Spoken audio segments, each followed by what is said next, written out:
ছোট ছোট কঙ্কর পাথর পড়ে থাকতো, বালুময় রাস্তার ভিতর দিয়ে টানা হতো, পাথরের আঘাতে আঘাতে বালিতে সুলে সুলে ছিঁড়ে ছিঁড়ে চামড়াগুলি উঠে যাইত। প্রচন্ড ব্যথায় বেলাল আহাদ আহাদ আল্লাহ এক বলে কাঁদতে। এমন দিন রজনী চলে গেছে, বেলালের অজ্ঞান হয়ে পড়ে থাকতো, কোনো ঔষধ দেয়া হতো না, কোনো ঔষধ গায়ের মধ্যে লাগাইতে দেয়া হতো না।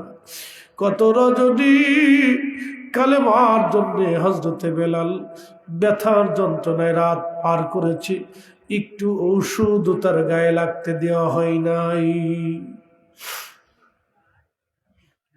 কতদিন পার হয়েছে আশিকে রাসূলের, কতদিন পার হয়েছে, আরে ক্ষুধার যন্ত্রণায় যন্ত্রণায় হযরত বেলালের দিন পার হয়ে গেছে।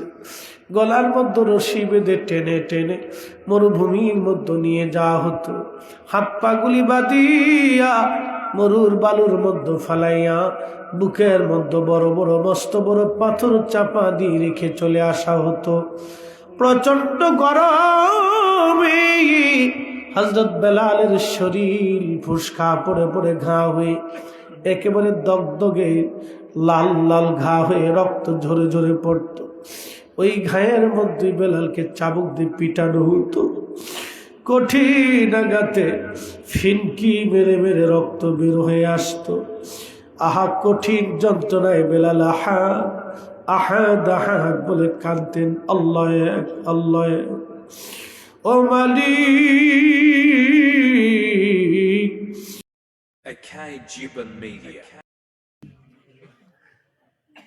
এই তাহাজ্জুদ বড় দামি ইবাদত।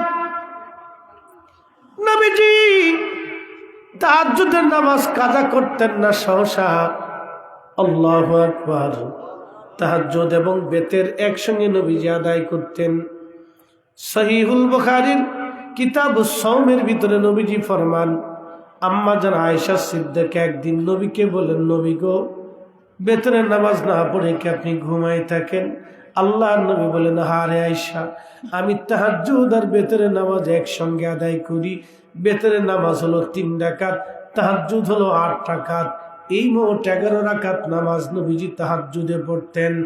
আমার দেশের ফ্যাসাদে বাহিনী, বেজাল্লা বাহিনী যারা বুকের উপরে হাত বেঁধে নামাজ পড়ে, ওরা এই তাহাজ্জুদের হাদিসে লাগাইয়া তারাবির মধ্যে ঢুকাই দিয়া আজকে আমার দেশের 20 রাকাত তারাবির 8 রাকাত বানাইয়া আমার দেশের কোটি কোটি মুসলমানের 12 রাকাত তারাবির নামাজ চুরি করেছে। ওরাই হলো বর্তমান শয়তানের দালাল।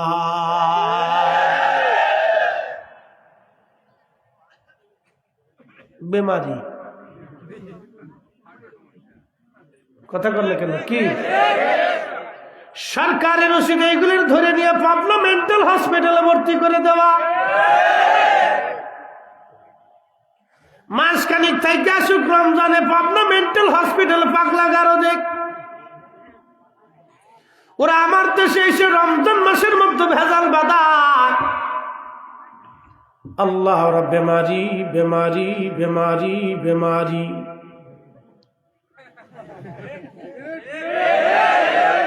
এটা কি বেমারি? অসুস্থ সমাজের ভিতরে একটা বেমারি মানুষ হইলে সারা সমাজ বেমারি হয়ে যায়। বলে হুজুর বেমারি কারা? যারা ক্লিকবাজি করে, এরা হলো বেমারি। কি কথা কর না? কি কোন বেমারি? শারীরিক বেমারি না, অন্তরের বেমারি। এটার নাম ক্লিকবাজ, চগলখোর। সমাজের ভিতরে একটা ক্লিকবাজ হইলে সারা সমাজটা অশান্তি করে রাখে ক্লিকবাজে। এই ক্লিকবাজ পাবেন বিয়ে করার সময়। বিয়ে করার সময় চলনে ও গেলে আমি যাব না, সে গেলে আমি ঢুকবো না।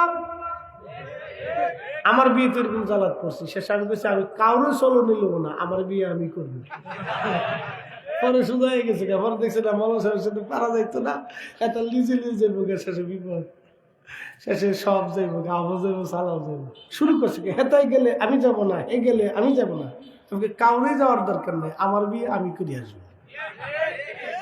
কি কথা বল লেখে একবার বাস দিয়ে দিচ্ছি, যাই বলতে যা কিলিক বাজার গোষ্ঠী কিলে কি কথা কর লেখা,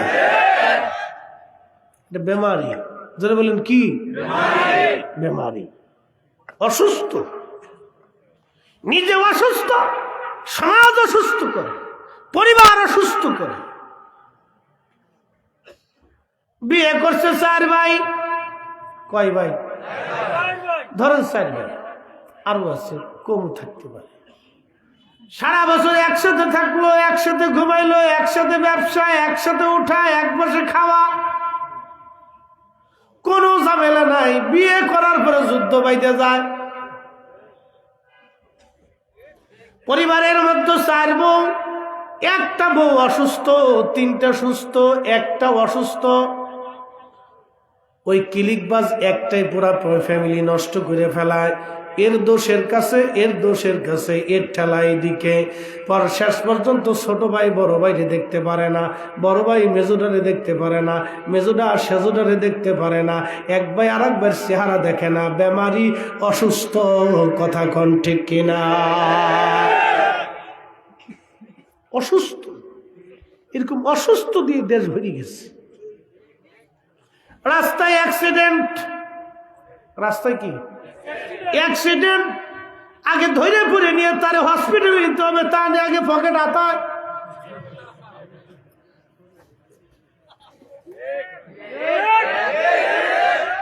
বেমারি, কথা কান কি অসুস্থ, এইগুলো ধরে ধরে নিয়ে পাবনা মেন্টাল হসপিটালে ভর্তি করে দিই। হঠাৎ করে ডিমের দাম বাড়ছে, মুরগাই কি হরতাল ডাক দিছিল যে তোরা বা মানুষেরা ডিম পেরে খা, আমরা ডিম দিতাম না। মুরগায় হরতাল ডাকে নাই, কিন্তু ডিমের দাম বাড়াইলো কারা? সিন্ডিকেট যারা করলো, ওরা বেমারি, ওরা অসুস্থ, ওরা অল্প রুজিতে কোটি কোটি টাকার মালিক হইয়া আমার দেশের গরিব মানুষের রক্ত যারা চুষে খায়, এই সব কটা বেমারি পাবনা মেন্টাল হসপিটালের ভর্তি করানোর দরকার। সরকারের উচিত এইগুলো ধরে ধরে ধরে ধরে বাইন্দে বাইন্দে নিয়ে একবারে মাসের মধ্যে 6 মাসের জন্য পাবনা পাগলা গারদে ঢুকাই দিলে পাগল ছাগলের সাথে থাইকা ওরাও মোটামুটি শিক্ষা শায়েস্তা হয়ে আসবে। কথা কন ঠিক কিনা? বেমারি, এগুলো অসুস্থ, কথা কন না কেন, ঠিক কিনা?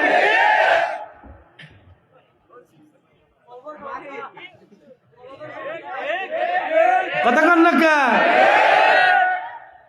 কথা কিন্তু একবারে ডান্ডা মারা কথা, এবার ডাইরেক্ট অ্যাকশন মেরে দিতেছে। বাকি ঝুঁকি করে কোনো লাভ নাই। يا أيتها النفس المطمئنة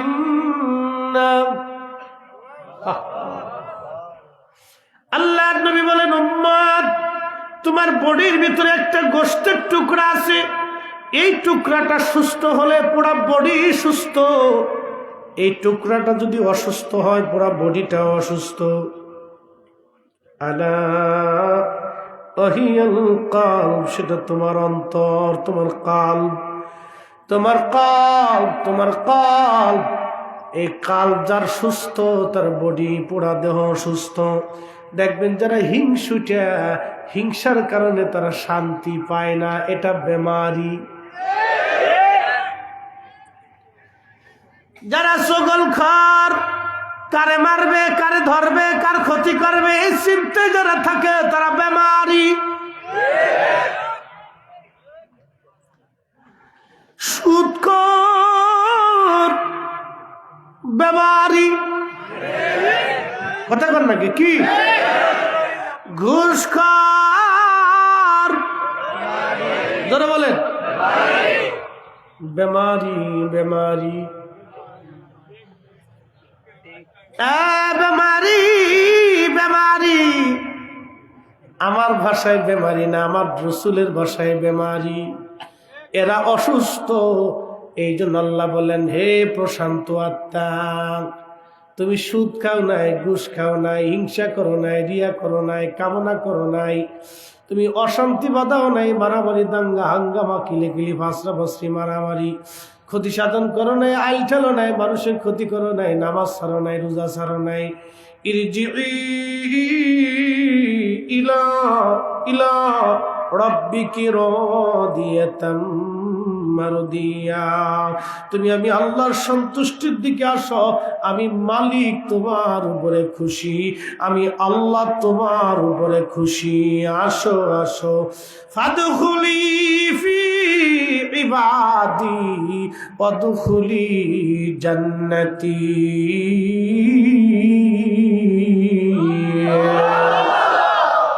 চলবে? আল্লাহ ডাক দিয়ে বলেন জান্নাতে আসো, জান্নাতে। এই সমস্ত বান্দারা মরতে দেরি হয়, জান্নাতে যাইতে দেরি হয় না। আর যারা বেমারি বান্দা আছে, ও মরার পরে বাটাম চালা।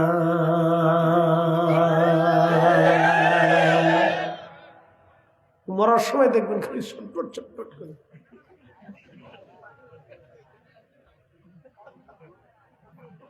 যেটা অসুস্থ বেমারি বান্দা, ও মরার সময় দেখবেন খালি ছটফট ছটফট করে, ও দেহ অঙ্গ প্রত্যঙ্গ নার্ভস বের হইতে চায় না, আত্মা বের হইতে চায় না, ও পুরা বডির ভিতরে দৌড়াদৌড়ি করে। এই মৃত্যুটা বড় ভয়াবহ মৃত্যু।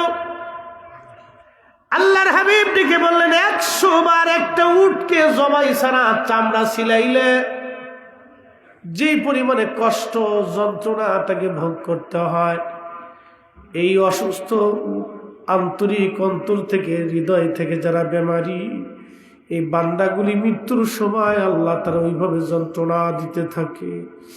মৃত্যু বড় কঠিন, বড় জটিল, হাসরের ময়দান বড় কঠিন। আল্লাহু আকবার। আল্লামা ইমাম ইবনু কাসির আল বেদার মধ্যে একটা ঘটনা লেখেন।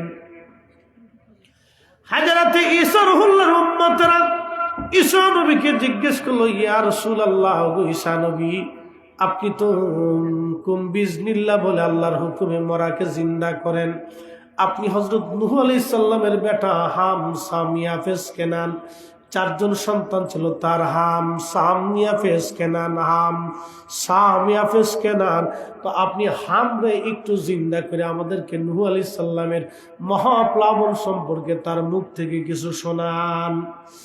আল্লাহর নবী ঈসা রুহুল্লাহ তাদেরকে নিয়ে চলে গেলেন একটা টিলার কাছে, বিরাট বড় টিলা। এই টিলাটা ছিল হযরত হামের কবর। কত বড় উঁচু লম্বা মানুষ ছিল। হযরত হামের কবরের কাছে নিয়ে যাইয়া তিনি লাঠি দিয়া দাঁড়াইয়া ওইখান থেকে দাঁড়াই বলেন, কুম বিজনিল্লাহে হাম, আল্লাহর হুকুমে তুমি জিন্দা হয়ে যাও। সাথে সাথে কবর ভাঙ্গিয়া হযরত হাম জিন্দা হইয়া হযরত ঈসা নবীর সামনে দাঁড়াইয়া গেল। চিৎকার মেরে জোরে বলেন আল্লাহু আকবার।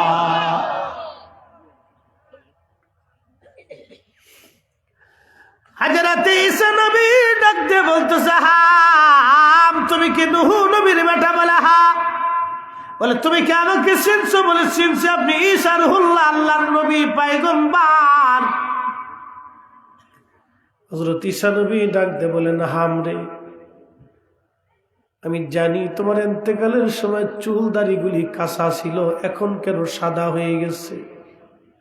হযরতে হাম ডেকে বলল, নবী গো, আপনি যখন আমাকে ডাক দিলেন তখন মনে করছি কিয়ামত হয়ে গেছে। ওই কিয়ামতের চিন্তায় আমি হামের কাঁচা চুলগুলি এক্ষুনি সাদা হয়ে গেছে। আহা, বড় কঠিন, মেহশরের মাঠ বিরাট বড় কঠিন। হুজুর,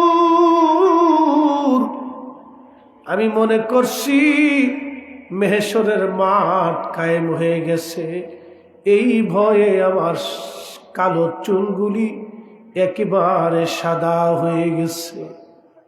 এত ভয় আমি পাইছি, এই ভয়ের কারণে কাঁচা চুলগুলি আমার সাদা হয়ে গেছে।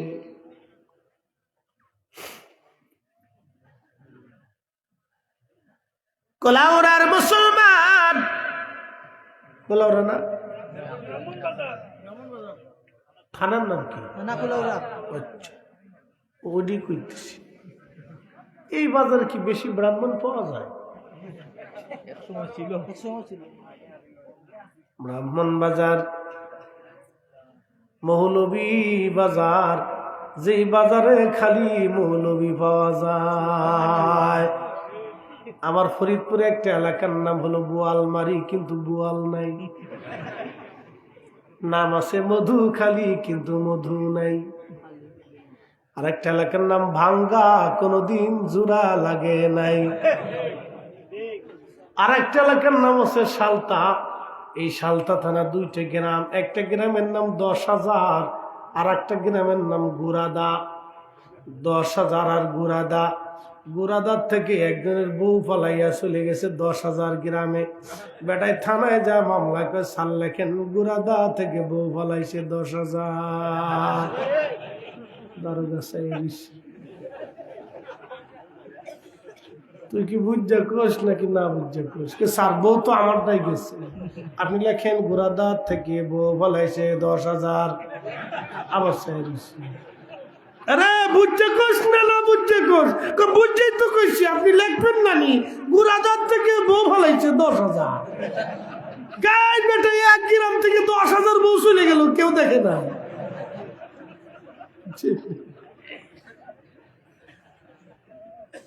আল্লাহ,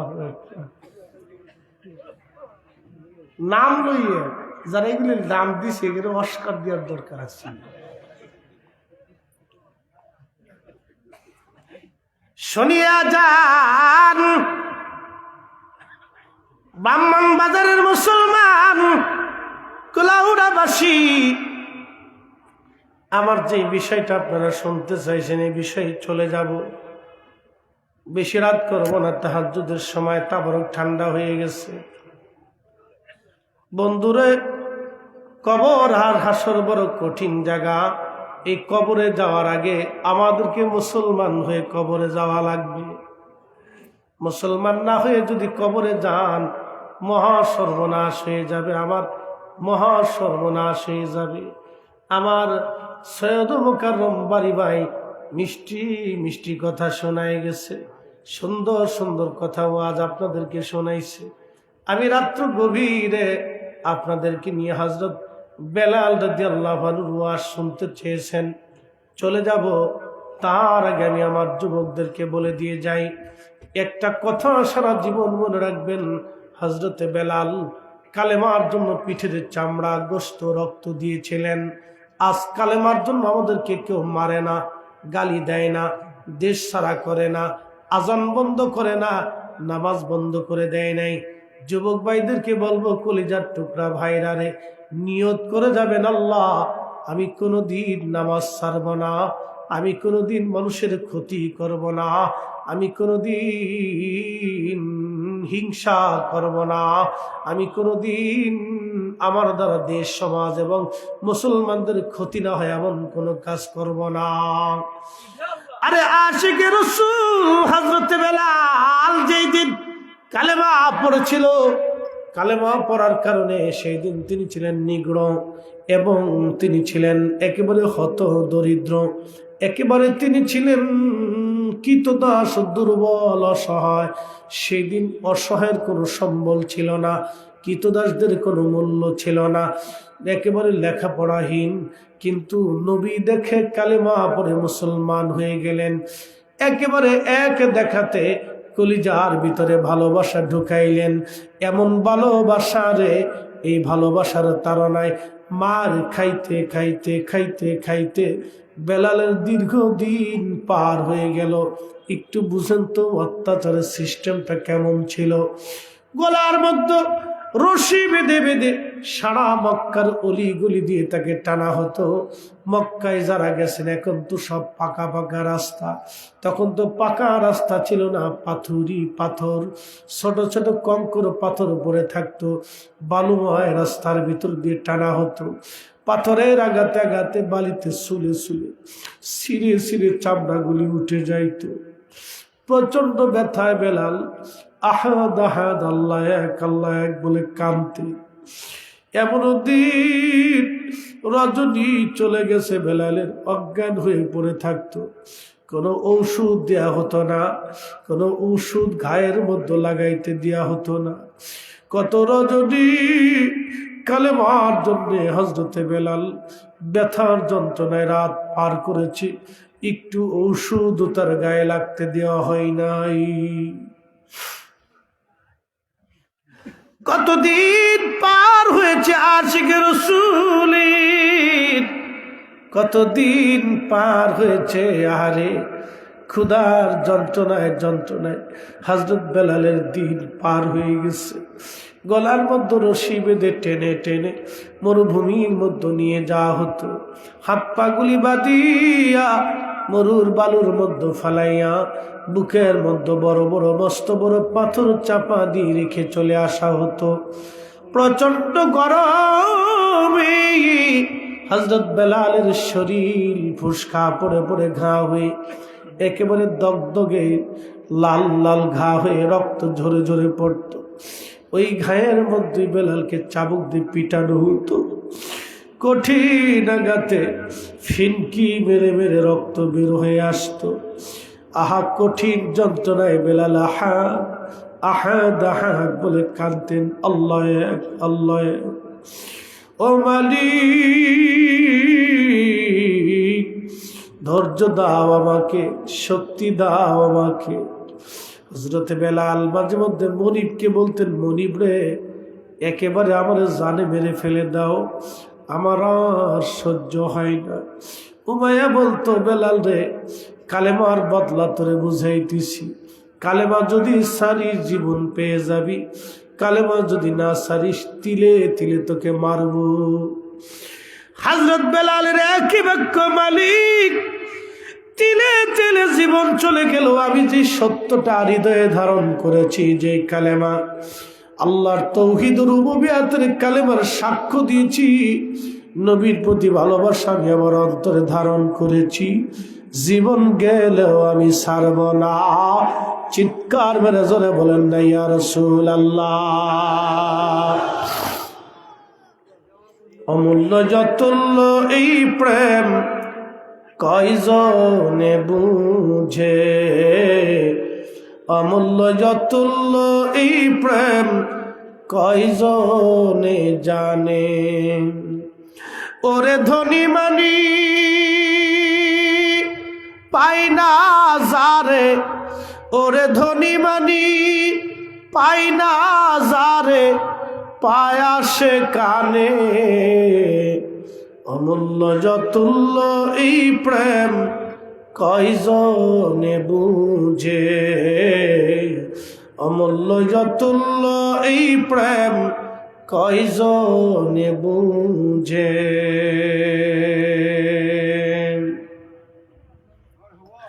হাজিরিন এইভাবে বহুদিন পার হলো। হযরত আবু বকর নবীজিকে ডাক দিয়ে বলেন, ইয়া রাসূলুল্লাহ অনুমতি যদি দেন বেলালকে আযাব করে নিয়ে আসতে চাই। এত কঠিন যন্ত্রণা বেলালের জীবনে নবী গো সহ্য করার মতো না গো নবীজি। প্রিয় নবীজি অনুমতি দিলেন। হযরত আবু বকর বেলালকে কিনে নিয়ে আসলেন, কৃতদাসকে মুক্ত করে দিলেন, হিজরত করে নবী মদিনায় চলে গেলেন। অনেক বড় লম্বা ওয়াজ। মদিনায় যাওয়ার পরে আজানের প্রবর্তন হলো। আল্লাহর নবী ডাক দেয় বলেন, সাহাবীরা রে তোমরা শুনিয়ে নাও, আমার বেলাল হলো আমার মসজিদের প্রথম মুয়াজ্জিন, প্রথম মুয়াজ্জিন হলো আমার বেলাল। আমার বেলাল ঠিক আজানের বাক্যগুলি শুনাইয়া দাও, কারণ আমার বেলালের আজানের বাক্যগুলি শোনাও। আজকে থেকে আমার বেলাল এই মসজিদের মধ্যে আজান দিবে। কত দামি ইমাম, ইমামুল মুরসালিন, কত দামি মুসল্লি সাহাবায়ে আজমাইন, কত দামি মুয়াজ্জিন হযরতে বেলাল রাদিয়াল্লাহু আনহু। সেই দিনের আজান কত দামি। আজান দেওয়ার সঙ্গে সঙ্গে হৃদয় কারা এমন সুন্দর আজান ছিল সাহাবীরা, আর একজন সাহাবী ঘরের মধ্যে থাকতে পারতেন না। সব সাহাবী নিয়া আমার নবীজি নামাজ আদায় করতেন। বেলালের মুয়াজ্জিনগিরি কেন হলো? কণ্ঠের জন্য হয় নাই, এলেমের জন্য হয় নাই, শিক্ষা দীক্ষার জন্য হয় নাই। এই যে আপনার কি বলে নবীর মসজিদের মুয়াজ্জিন কিন্তু ইন্টারভিউ দেওয়া হয় নাই। আল্লাহ এবং তার নবী পছন্দ করে বেলালকে মুয়াজ্জিন বানাইলেন। একটা মাত্র কারণ, এই কালেমার জন্যে বেশি পরিমাণে মার যিনি খাইছিলেন তিনি বেলাল। ওই তাকওয়ার জন্য, ওই ক্ষুধাবৃত্তির জন্য, ওই কঠিন ঈমানের জন্য আমার নবীজি, আমার আল্লাহ বেলালকে মসজিদে নববীর মুয়াজ্জিন বানাই দিলেন। এই জন্য আল্লাহ চেহারা দেখে বিচার করবে না, আল্লাহ সম্পদ দেখে বিচার করবে না, আল্লাহ কণ্ঠ দেখে বিচার করবে না, আল্লাহ এলেম দেখে বিচার করবে না, আল্লাহ সার্টিফিকেট দেখে বিচার করবে না। কেউ যদি মনে করে আমি আল আজহার বিশ্ববিদ্যালয়ের চ্যান্সেলর, মালিক ক্ষমা করে দেবে না, এটা ভুল কথা। কেউ যদি বলেন আমি মক্কার ইমাম বলে পার হয়ে যাব, তা হবে না। কেউ যদি বলে আমি বাইতুল আকসার ইমাম, তা হবে না। মক্কা ইউনিভার্সিটির চ্যান্সেলর, তা হবে না। মদিনা ভার্সিটির চ্যান্সেলর, তাও হবে না। আল্লাহর কোরআন বলতেছে, বান্দা ইন্না আকরামাকুম ইনদাল্লাহি আতকাকুম, যার অন্তরে আল্লাহর ভয় বেশি, আল্লাহর দরবারে তার দাম বেশি। যার অন্তরে আল্লাহর ভয় বেশি, তার আল্লাহর দরবারে তার দাম বেশি। যার অন্তরে আল্লাহর ভয় নাই, যার অন্তরে আল্লাহর ভয় নাই, সে দারুল উলুম দেওবন্দের মুহতামিম হলেও লাভ হবে না। কি কথা কর না কেন, ঠিক কিনা?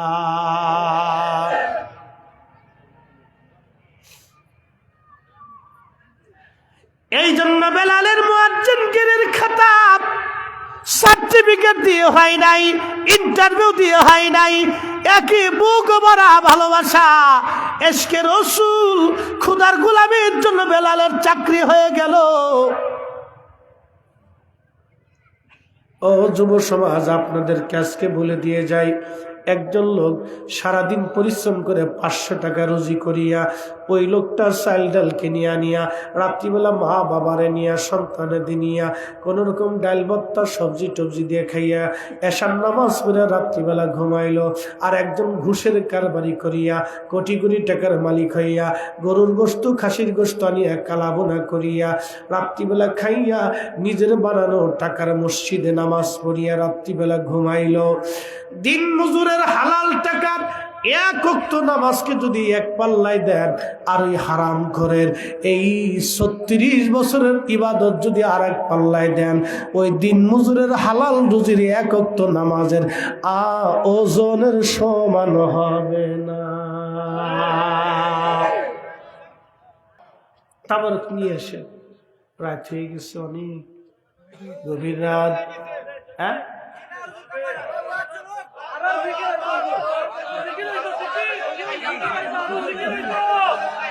15 মিনিট করেছি, 10-15 মিনিট ফিরাই জিকির।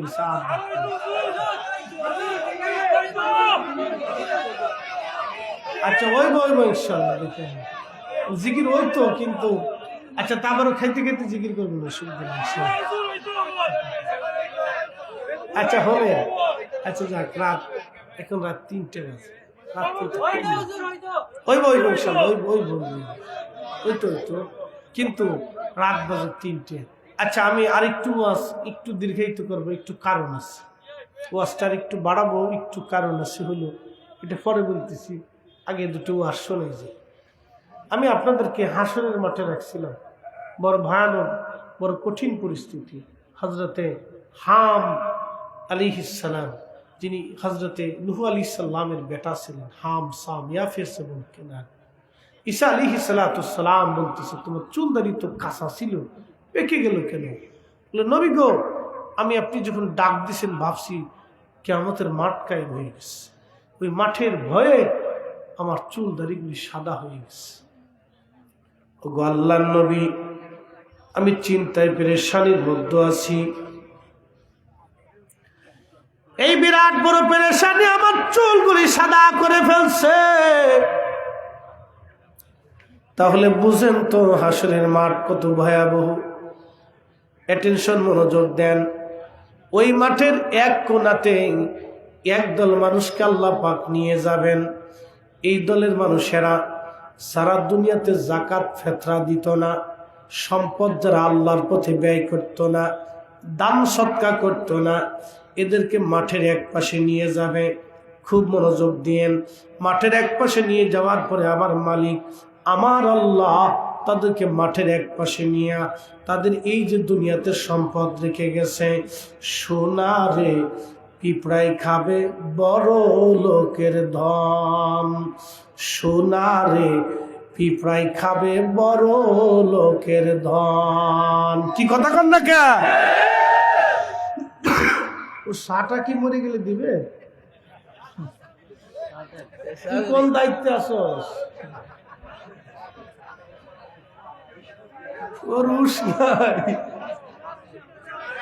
এই বসেন, চলে গেলে তাহলে আর আমি ওয়াজ করতাম না। বউকা বউকা বউকা কি তা বেমারি নি মারি ফেলছে রে। কি ওয়াজ দিয়ে দিলাম বেমারি। সিলেক্টি মাতো কি মজার মাতো বসে না, তা হরে বসে না, কি যে মজার মাতো, যে মজার মাত্রে বসে না। সিলেক্টি মাত খুব মজার মাত্র বসে। আর চট্টগ্রামের মাথায় নজানি কি যে কয়, আগাও বুঝি না হরেও বুঝি না। আমি কি চাইয়ে থেকে কয় কি, আর দুইজনে তো ঝগড়া লাগে, তোর এটা কি ইংলিশ না বাংলিশ বোঝা যায় না। আমার মোকারম বাড়ি ভাই চট্টগ্রামের মানুষ, কাছে থাকলে আজকে খেপাইতাম।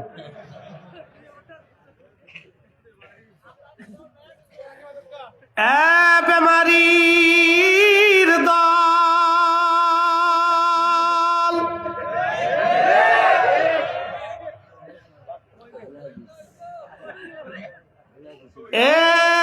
শুনিয়া যান, কিয়ামতের এক পাশে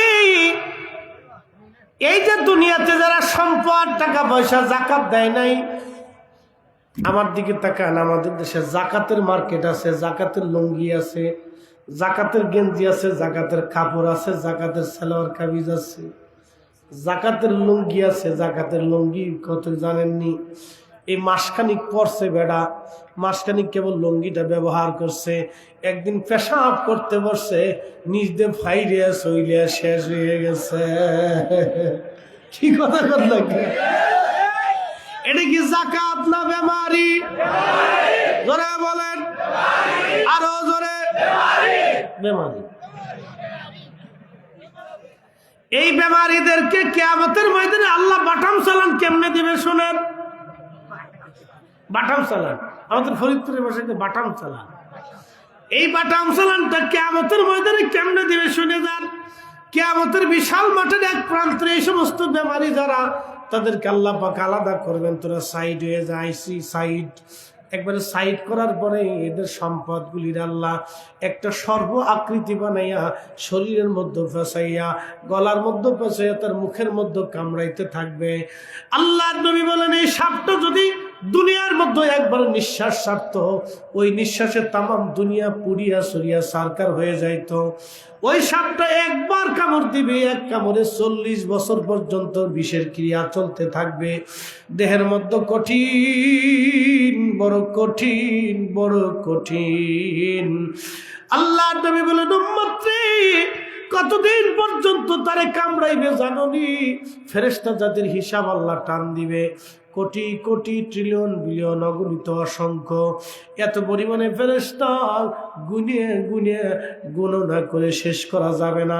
মাঝে মধ্যে আমার আঞ্চলিক ভাষা এসে পড়ে, গণনা করে শেষ করা যাবে না। এই ফেরেশতাদের হিসাব আল্লাহ টান দিবে। সমগ্র ফেরেশতাদের হিসাব শেষ হবে, এরপর আল্লাহ জিন জাতির হিসাব টান দিবে। সমগ্র জিন জাতির হিসাব শেষ হবে, এরপর আল্লাহ মানব জাতির হিসাব টান দিবে। সমগ্র মানব জাতির পাখিদের হিসাব আল্লাহ শেষ করবে, এরপরে পশু পাখিদের হিসাব আল্লাহ টান দিবে। সৃষ্টির সমস্ত পশু পাখিদের হিসাব আল্লাহ টান দেওয়ার পরে, শেষ করার পরে ওই সমস্ত বেমারিদের হিসাব আল্লাহ তখন শুরু করবে।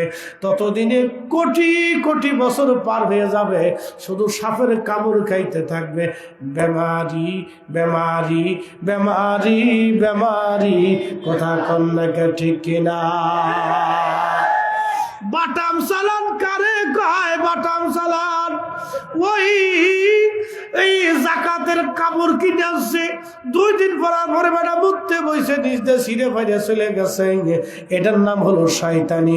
এরা আর এক প্রকারের বেমারি। এটা জাকাত হয় না, এটা মানুষ দেখানোর জাকাত। কথা বলেন ঠিক কিনা?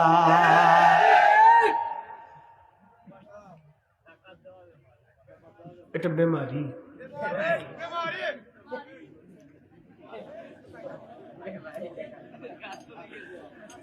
এই চলতেছে আমাদের সমাজে। বাপরে বাপ, আল্লাহ আকবার। আল্লাহ আমাদেরকে বিশুদ্ধ ভাবে দান সৎকার করার তৌফিক দিক বলে না। প্রিয় উপস্থিতি, মাহে রমজান আসতেছে। একটা ছোট্ট অনুরোধ করে যাব আজকে। মাহে রমজান আসতেছে, আপনারা তো যুবক মানুষ যারা আছেন, এই আপনাদের বিভিন্ন সংগঠন আছে, ছোট হোক বড় হোক, আপনাদের আশেপাশে দরিদ্র পীড়িত অভাবী কিছু মানুষ থাকে যারা আপনাদের দিকে তাকায় থাকে। আল্লাহ রাব্বুল আলামিন এই ধনীদের দিকে, গরিবদেরকে নজর করায় রাখে। আল্লাহর পরীক্ষা থাকে, আমার ধনীরা কি আমার গরিব বান্দাদের দিকে তাকাবে কিনা মায়ার নজরে। দুনিয়াতে যে সমস্ত ধনীরা গরিবের দিকে মায়ার নজরে তাকায়, তাদেরকে সাহায্য করে, কিয়ামতের ময়দানে আল্লাহ সমস্ত ধনীদেরকে ডাক দিয়ে নিয়ে আল্লাহ রহমতের কোলের ভিতরে নিয়ে আরশে মুআল্লা নিচে তাদের জায়গা করে দিবে। ওই সমস্ত ধনীদেরকে আল্লাহ ডেকে নিয়ে আরশে আজিমের নিচে জায়গা করে দেবে। আর যে সমস্ত ধনীরা নিজেরা কালা বোনা করে খায়, কিন্তু গ্রামের মানুষ না খেয়ে সুটকি বেরিয়ে গেছে, খোঁজখবর নেয় না, এ সমস্ত ধনীদেরকে নিয়ে ওই হাসরের মাঠের এক কোনায় নিয়ে এ সমস্ত বেমারিদেরকে আল্লাহ বাটাম চালান দিতে থাকে। পুরে চালান কারে কর, কোটি কোটি বছর। তো হাসরের একটা দিন কত বড় হবে জানেন? তারুজুল মালাইকাতু ওয়ার রূহু ইলাইহি ফি ইয়াউমিন কানা মিকদারুহু 50 আলফ সানা। কোরআন বলতেছে দুনিয়ার 50,000 বছর হাসরের মাটির একটা দিন হবে তত বড়। সেই দিনের লক্ষ লক্ষ বছর পার হবে, এই বেমারির বাটাম চালান দিবে আল্লাহ।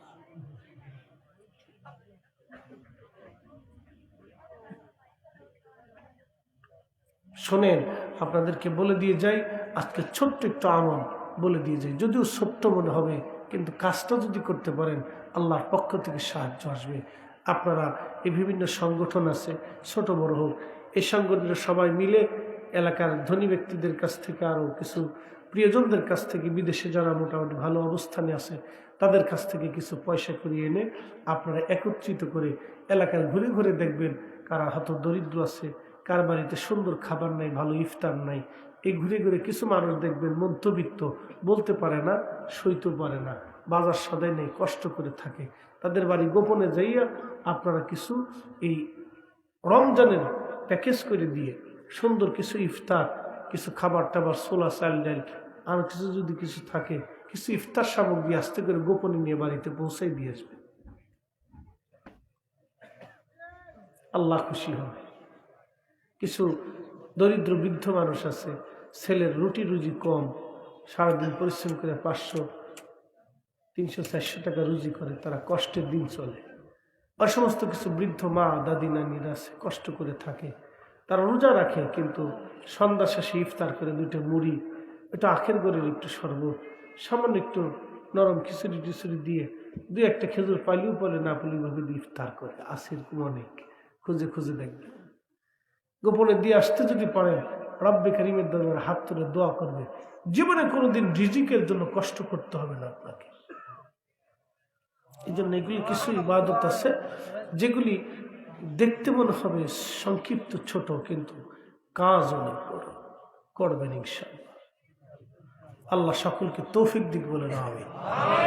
আমি আমার প্রত্যেক মাহে রমজানে বাড়িতে ফার্স্ট টাইমে যেয়ে আমি প্রায় 200-250 যত দূর পরে ফ্যামিলির ভিতরে 1000-1200-1500 টাকার করে একটা প্যাকেজ করে দিয়ে আসি, দিয়ে আসবেন। ঘুরে ঘুরে গরিব মানুষের বাড়ি দিয়ে আসবেন, করবেন এগুলি।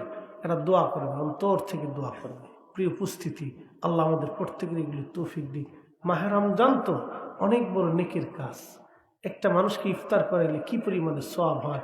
আল্লাহ রসুল বলেন, ও আমার উম্মতরা, সাহাবীরা, তোমরা রোজাদারকে ইফতার করাও। আল্লাহ রসুল বললেন, তোমরা রোজাদারকে ইফতার করাও। যদি তোমার রোজাদার ভাইকে সম্ভব হয় তাহলে তুমি তোমার রোজাদার ভাইকে খুরমা দিয়ে ইফতার করাও। সাহাবী বলেন, ইয়া রাসূলুল্লাহ, আমাদের ভিতরে এমন ব্যক্তি আছে যাদেরকে খুরমা দিয়ে ইফতার করানোর মতো সামর্থ্য নাই। নবী বলেন, যদি তা না পারো অন্তত 1 পেয়ালা দুধ দিয়ে হলে ইফতার করাও। সাহাবী বলেন, ইয়া রাসূলুল্লাহ, দুধ দিয়ে ইফতার করানোর মতো কোনো সম্বল নাই। নবী বললেন, যদি তাও না পারো অন্তত 1 পেয়ালা পানি দিয়ে হলে ইফতার করাও। আল্লাহ রসুল বললেন, যদি করাইতে পারো তাহলে ওই বান্দা রোজা হোক বা না হোক, তোমার আমল নামে একটা কবুল রোজার সওয়াব আল্লাহ লিখে দিবে। আর যদি তুমি তাকে পেট করে খাওয়াইতে পারো তাহলে আল্লাহ রাব্বুল আলামিন তোমার জন্য তোমার জীবনের গুনাহকে আল্লাহ মাফ করে দিবে। উপস্থিতি, এগুলি খেয়াল রাখবেন। যদিও দেখতে মনে হবে আর নওয়াফিল অতিরিক্ত কিছু ইবাদত, কিন্তু এই সমস্ত বৃদ্ধরা মুরব্বীরা আল্লাহর দরবার হাত তুলবে। আল্লাহ রসুল বলতেন, আমার উম্মত, তোমরা তরকারির মধ্যে ঝোল বাড়াই দাও, তরকারির ভিতরে ঝোল বাড়াই দাও। কেন? তোমার প্রতিবেশীরা যেন তোমার এই তরকারির সাথে অংশগ্রহণ করতে পারে। এগুলি করবে।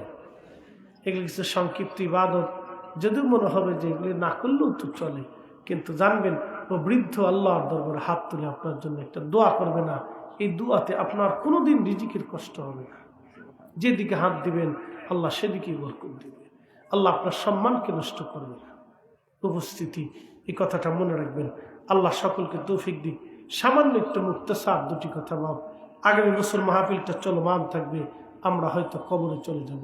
কে থাকবো কে থাকবো না জানি না। একদিন মাটির ভিতরে হবে ঘর যে, মন আমার কেন বান্ধ দালান ঘর। Thanks for watching.